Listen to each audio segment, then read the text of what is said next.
अब employee benefits का मतलब क्या है, क्या क्या उसमें इंक्लूड होता है, ये सब तो हम लोग पढ़ेंगे ही, बट फर्स्ट लेवल पे मैं आपको ये बताना चाहता हूं कि ये जो पूरा अकाउंटिंग स्टैंडर्ड है ना, this is only applicable for the accounting in employers books.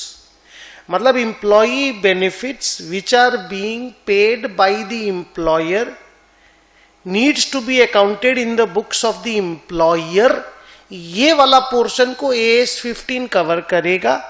Employee अपनी बुक्स में सैलरी इनकम को या कोई भी इनकम को कैसे लिखेगा, ये इस अकाउंटिंग स्टैंडर्ड का जुरिस्डिक्शन नहीं है। ओके, नाउ एम्प्लॉई बेनिफिट्स में क्या क्या चीजें इंक्लूड होती हैं, डेफिनेशन स्टार्ट होता है। तो AS 15 का बोलना है कि employee benefit expenses are classified into the following 4 categories. Short term employee benefits, एक एक करके इनको मैं धीरे धीरे एक्सप्लेन करूंगा जैसे जैसे इनका टर्न आएगा। Post employment benefits, other long term employee benefits and termination benefits. नाम से कुछ कुछ आपको समझ में आ रहा होगा, डिटेलिंग जो है वो आपको अभी मैं समझाता जाऊंगा। So short term employee benefits में क्या क्या चीजें आती हैं, किसको शॉर्ट टर्म एम्प्लॉई बेनिफिट बोलते हैं, कैसे अकाउंटिंग होता है, लेट अस डिस्कस। पहला बात, शॉर्ट टर्म एम्प्लॉई बेनिफिट वो है विच इज पेएबल, ध्यान से सुनना बेटा, within 12 months from the end of the year in which it occurs, not from the date of accrual. Normally long term short term debt of accrual से decided होता है, लेकिन यहां पे इस AS 15 में स्टोरी ये है कि अगर कोई एम्प्लॉई बेनिफिट जो एम्प्लॉयर देगा, if that is payable with in 1 year from the end of the year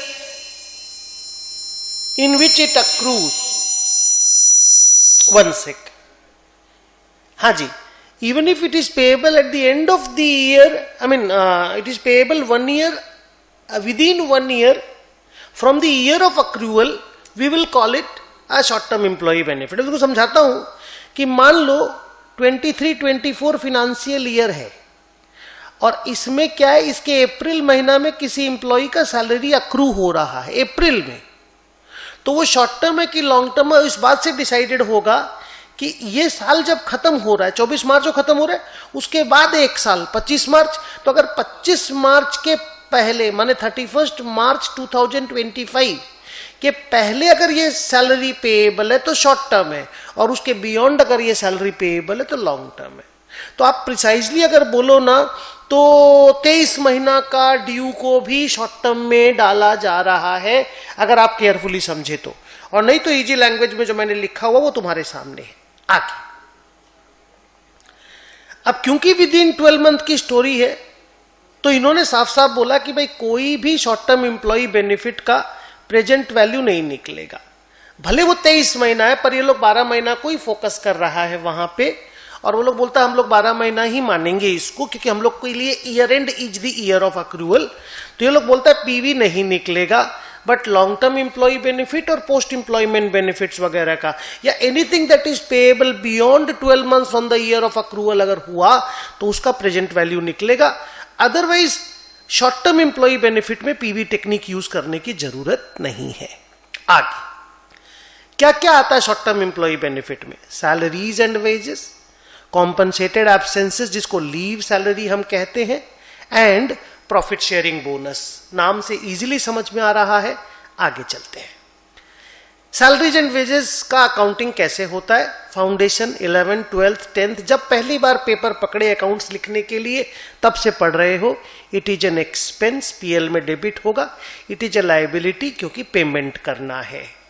आगे तो salary account debit to salary outstanding to bank. कोई कॉम्बो एंट्री मारता तो सैलरी टू बैंक सीधे लिख देता है। आगे एक्सपेंस को जब पीएल में डालेंगे तो वो इंप्लॉई बेनिफिट एक्सपेंस, शेड्यूल 3 में आपने नाम सुना होगा, नहीं तो सुन लेंगे, इंप्लॉई बेनिफिट एक्सपेंस के अंडर में रहेगा। अब क्या कोई ऐसा केस हो सकता है कि जब सैलरी पीएल में नहीं जाके किसी असेट का पार्ट बन जाए, किसी टैंजिबल इंटैंजिबल असेट का पार्ट बन जाए? The answer is yes.